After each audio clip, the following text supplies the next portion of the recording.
Hey guys, subscribe for daily content. And if you're shopping for gear, make sure you check out the description for the newest items at some of the very best online retailers.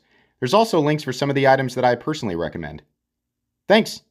What's going on YouTube? Metal Complex here, and today I've got another interesting knife review / knife overview to share with you guys. This is the Vosteed Hedgehog with their new top liner lock, which looks like a standard, button-operated liner lock. But the way that it locks up is actually the same way the Spyderco compression lock locks up, making it really interesting and much stronger and much more reliable than a standard liner lock or button-operated liner lock. This is really cool. I'm really glad that Vosteed is implementing this now that the patent on the compression lock has ended. Companies are legally able to utilize this locking system, and they should, because it is excellent. This is not a horrifically expensive knife given the materials and the build quality. I will link it down in the description so that you guys can check it out. It does help my channel when you use those links, but that's entirely up to you.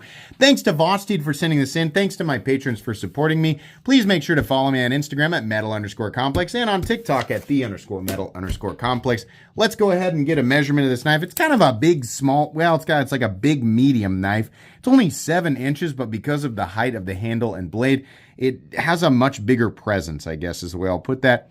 3-inch blade, cutting edge is coming in at about 2.35 inches thanks to a large forward choil there. Let's go ahead and do some size comparisons. Any custom scales you find in this section can be found down in the description under Original Goat and Others. So up against the AD10 and the AD20.5. You can see what I mean here. It's shorter than you might expect. The blade length is similar to the AD20.5, but it has a shorter handle and it's got less cutting edge because of that forward choil. It's much smaller than knives like the AD10.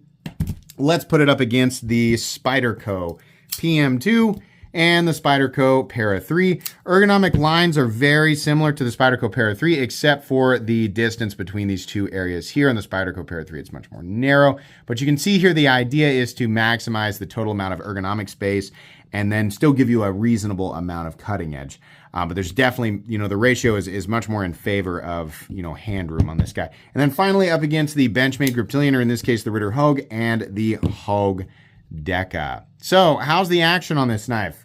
It's pretty good. It operates exactly the way that you would want, right? It's not quite falling shut yet, but I'll admit that, the nice thing about the compression lock is that it has a detent ball. So it still operates. I wonder if I can actually show you guys. Sorry, it just took me a sec to find it, and I don't know if it's going to show up on camera. I think you can probably see it right there, right? But this allows the knife to have this nice clicky detent the same way that you would on, a regular liner lock. And so your release off of, the thumb stud kick out or the flipper tab feels really, really good. And once you get that swing down, you're good to go. I think eventually this will, you'll be able to push that button and it'll fall shut. But it's just kind of releasing it right now and it's kind of, lazy falling. But it's still very good.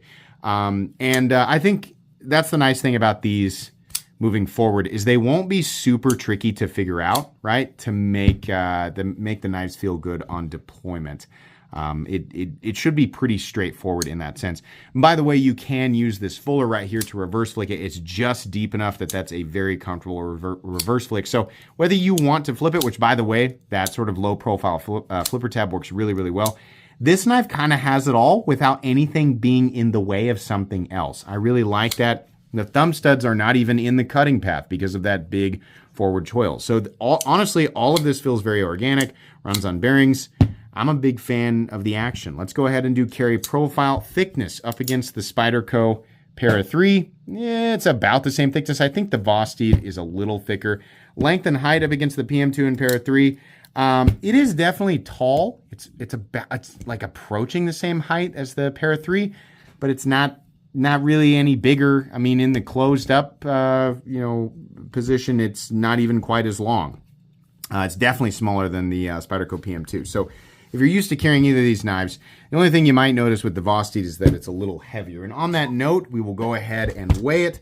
So what are we looking at for materials here? We're looking at S35VN. It's basically just G10, but it's like layered, or a G-Mascus. It's like a G10 Damascus. And we have some steel internal liners. There's a lot of weight in that blade. I think that's where a lot of it is coming from. Still only 3.95 ounces, which is heavier than what we normally see for a knife of this size, but it's also not like, oh my gosh, my pants are going to fall down. This scale is sometimes off. In fact, we're getting a wide variation. So there we go. I would say more likely 3.92. I want to test it real quick. And well, I don't know where the rat is, but anyways, it's probably time for a new scale. Roughly right around there is going to be your weight, 3.85 to 3.9 ounces, which I don't think is insane, right? For some people, it's going to be a little bit too heavy, but for most people, I think you're going to be just fine. Let's go ahead and do a hardware check. I'm going to get out my tools, which weren't completely put away from the last review.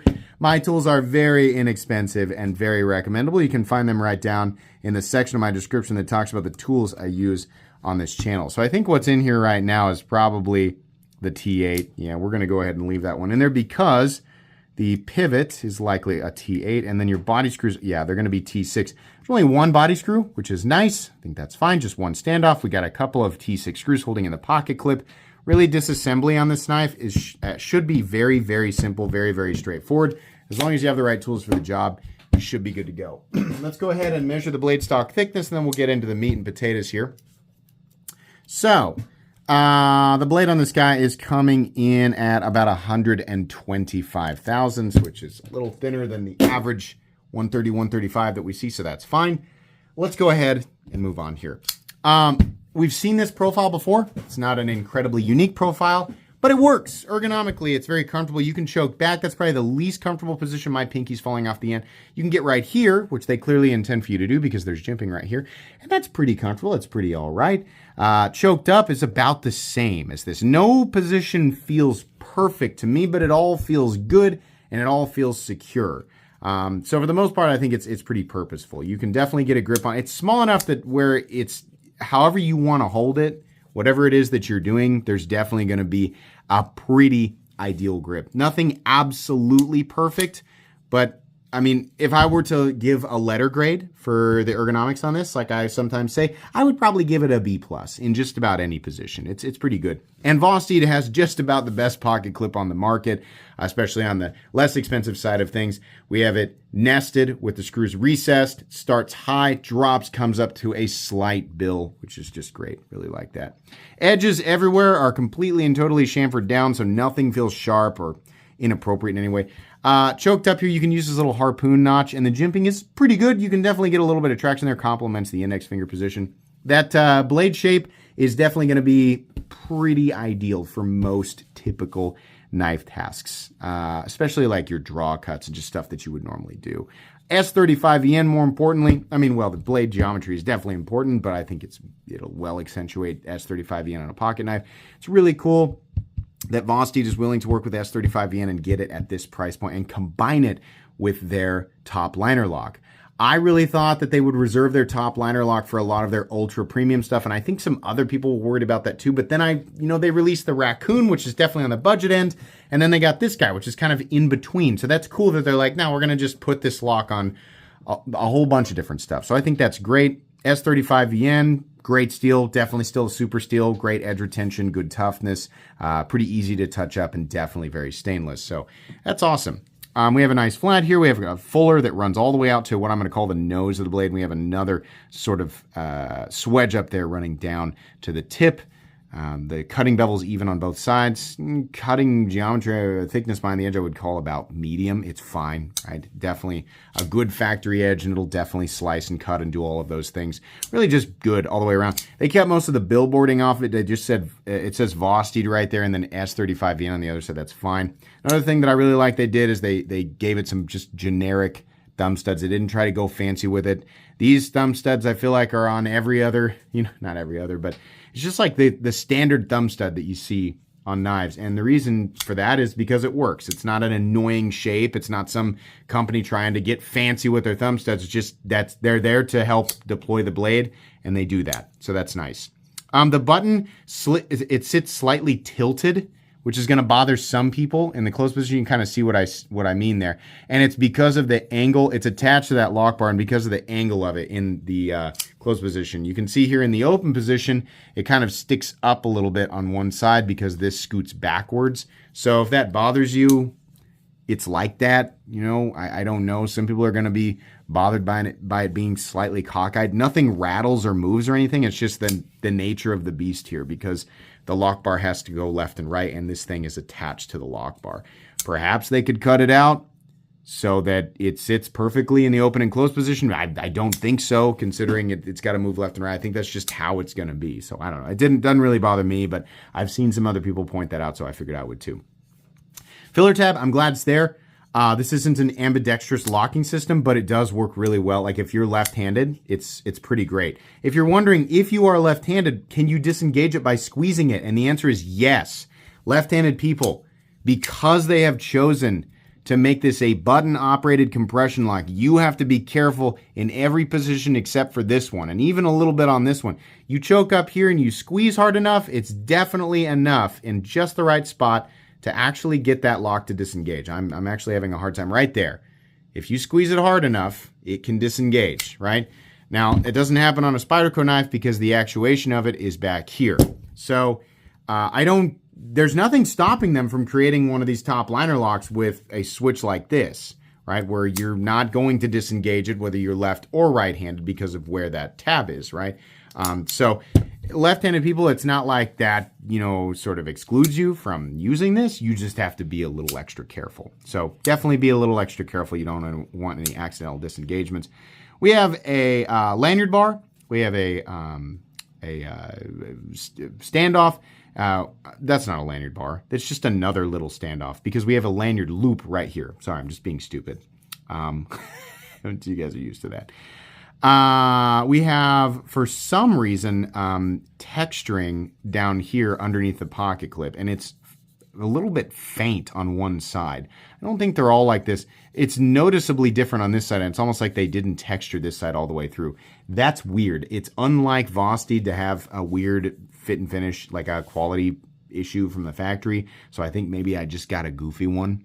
If I were you, I wouldn't expect to see this same kind of texture goof up on your knife. But what's weird is that they positioned it under the pocket clip. I think it probably should have been on the top, or, you know, maybe all the way through and just not underneath the pocket clip, or just not on one space. I don't know. I think better yet, just don't put the texturing on it. It really doesn't need it. I mean, this material is grippy enough, and the ergonomic lines, you know, have specific lock-in points, so it's not really that big of a deal. We do have a stop pin, a big stop pin located right here with a little bit of shouldering, so that's nice. Lockup is absolute. This is much, much more durable than your standard button lock or your standard liner locks. Just the way that lock engages, that tab sliding behind the tang. The tang is like specifically shaped so that it can slide in there, and it really mashes it in there between the stop pin and that tang. It is really awesome. There's a reason that people love the compression lock. So I'm excited to see what Vosteed and other companies do with this, but the lockup is very, very solid. You definitely are going to be able to trust this in normal situations. No pivot lash. Pretty smooth. This will break in, right? It's not absolutely incredible, but it's smooth enough. And then we have a nice clicky detent with perfect centering here. This is an impressive knife. A couple of little quirks, nothing major. Lefties, watch out. $129, which I find very, very fair. I really hope Vosteed continues to make stuff like this, where it's, you know, really nice, kind of, you know, obviously better than a budget knife, but not quite something ultra premium. That territory is really hard to nail down, and I think Vosteed's one of those companies that can do it. Kaiser does it, and occasionally Concept does it, but I think Vosteed's doing it right here. This knife isn't going to be for everyone, but it will be for a lot of people. I think, generally speaking, this is a very recommendable knife. I like it a lot. And I really like the implication of this top liner lock. That's what's got me super excited, because without it, this would be kind of just okay. Still recommendable, but just okay. But that locking system is very cool. So anyways, this will go in my recommended knives playlist. That's going to be pretty much it today, guys. Links for this down in the description, so check it out if you want to. Please make sure to follow me on Instagram at metal_complex. If you enjoyed this video, leave a like. If you'd like to check out my other content, I do, of course, have lots of videos of knives that are either expensive or inexpensive that I do or don't like, so check those out. And if you enjoy all my content, go ahead and click on that Metal Complex logo right there and subscribe, because there's definitely more coming. Thanks again for watching, everybody, and have a great day.